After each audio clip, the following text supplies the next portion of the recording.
Everyone, আসসালামু আলাইকুম। আমানিকা শোভা আজকে চলে আসলাম অপূর্ব থেকে 10% ডিসকাউন্টে খুব সুন্দর কিছু প্রিমিয়াম কার্ডিগান নিয়ে, যেগুলি হচ্ছে আমাদের রিস্টকের প্রোডাক্ট।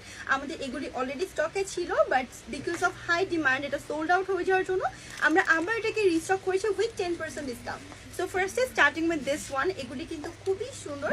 এগুলি সবগুলি হচ্ছে আমাদের চায়না প্রোডাক্ট। যাদের কিনা হচ্ছে একদম ইম্পোর্টেড প্রোডাক্ট পছন্দ, একদম লাক্সারি প্রোডাক্ট পছন্দ, তাদের জন্য কিন্তু এটা খুবই ভালো হবে। উইন্টারের জন্য পারফেক্ট অ্যাপ্রোপ্রিয়েট কার্ডিগান। সো এটার কিন্তু মেজারমেন্টটা দেখতেই পাচ্ছেন। এগুলি হচ্ছে আমাদের কিন্তু নর্মালি ফ্রি সাইজের মধ্যে হয়ে থাকে। সো আমার কাছে 3টা ভেরিয়েন্ট আছে with 3 different colour shades. So এটা হচ্ছে আমাদের সামনের নেকটা, নেকের মধ্যে সুন্দর করে এখানে একটা রাউন্ড প্যাটার্ন ডিজাইন করে দেওয়া। আর এটা কিন্তু টোটালি ওপেনেবল, বিকজ এখানে হচ্ছে কিছু বাটনস আছে। ইফ ইউ ওয়ান্ট আপনি এটাকে ওপেন করেও পড়তে পারবেন। আর এটার সাথে আমাদের যে স্লিভটা থাকছে, স্লিভটা হচ্ছে ফুল স্লিভের মধ্যে আছে। এবং অনেকেরই কিন্তু কোয়েরিজ থাকে আউটার পার্টটা যেহেতু